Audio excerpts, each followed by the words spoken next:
এখানে আমি full cream দুধ 2 প্যাকেট ব্যবহার করেছি আমুলের, আর তার সাথে যেটা দিয়েছি গুঁড়ো দুধ এভরিডের যে প্যাকেটগুলো হয় এভরিডের প্যাকেটের গুঁড়ো দুধ নিয়েছি। এর মধ্যে মোটামুটি এই 14-15 চামচ আমি দিয়েছি, একদম বড় চামচে 14-15 চামচ দিয়ে ভালো করে মিশিয়ে নিচ্ছে গুঁড়ো দুধটা। মালাই জমে গেছে একদম বেশ শর্ট, যেটা দিয়ে খুব ভালো রাবড়িও হয় আর কি।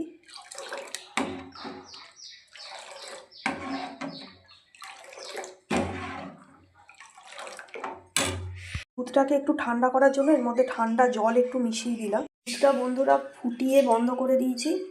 এবার দিচ্ছি সেটা হচ্ছে লেবুর রস, ভালো করে দেব, সুন্দর করে ছানাটা কেটে যায়। ঠিক আছে,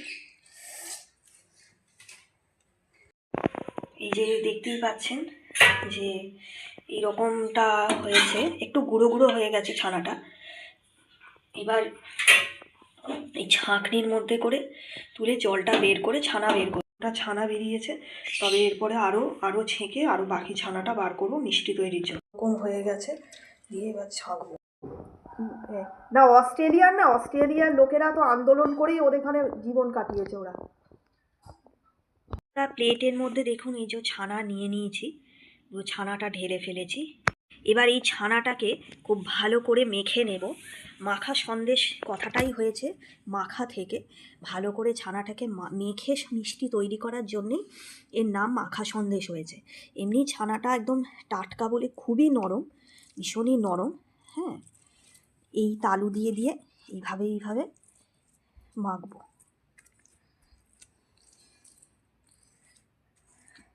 এইভাবে মেখে নেব, এই শিলে বাটার মতো হাতটাই এখন নোড়া করে নিয়ে এইভাবে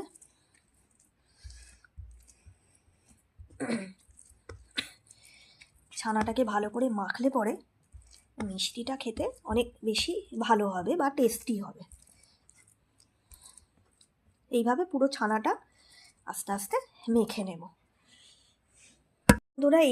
এইভাবে করে কিন্তু পুরো ছানাটাকে আমি মেখে নিয়েছি, একদম নরম তুলতুলে হয়ে গেছে। আর মাখা সন্দেশ তৈরি করার জন্য এই ছানাটা একদম সম্পূর্ণভাবে কিন্তু রেডি হয়ে গেছে। এই দেখুন বন্ধুরা, একদম নরম তুলতুল করছে।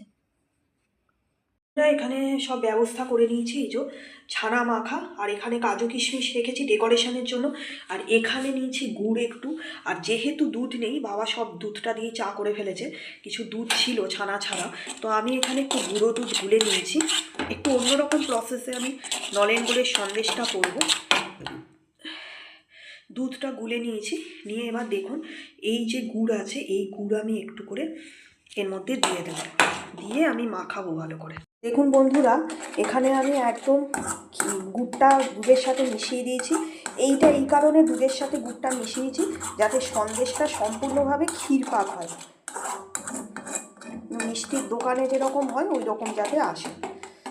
আমি এর মধ্যে অর্ধেকটা ছানা দিয়েছি, দুধটা দিয়েছিলাম তার মধ্যে গুড় দিয়ে এটা ভালো করে এবার বাকি যে ছানাটা সেটাও দিয়েছি, দিয়ে খুব ভালো করে এর সাথে মিক্স করবো এরকমভাবে। একটু গুড় দিলাম, দিয়ে ভালো করে পাইল করব।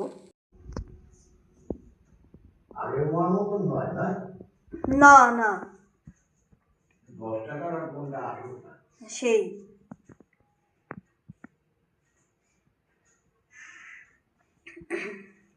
বন্ধুরা দেখুন এই মাখা সন্দেশের ছাঁচটা আমি এর মধ্যে ভরে দিলাম, দিয়ে এবার এখানে আমি এটা রেখে দেব, বেশ কিছুক্ষণ রেখে দেব মোটামুটি।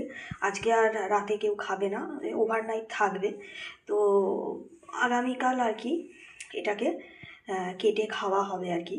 আর মাখা সন্দেশ তো এমনি দোকানে নর্মালি থাকে, অতটা ছাঁচের ব্যাপার থাকে না, এমনি নলেন গুড়ের সন্দেশে কেউ ছাঁচের ব্যবস্থা করে। তো যাই হোক, এই হচ্ছে পুরো বিষয়টা আর কি। এই প্রথমবার করলাম শীতকালে, এর আগে কোনোদিন মাখা সন্দেশ করিনি আর কি, ছানা দিয়ে প্রথম করলাম। মাখা সন্দেশ করার সময় যদি বেশি নরম হয় তাহলে অল্প একটু গুঁড়ো দুধ মিক্সড করা যায়, আমিও একটু শেষে গুঁড়ো দুধ অ্যাড করেছি। তো যদি ভিডিওটা ভালো লাগে বন্ধুরা তাহলে একটু সাপোর্ট করবেন, আজকের জন্য টাটা।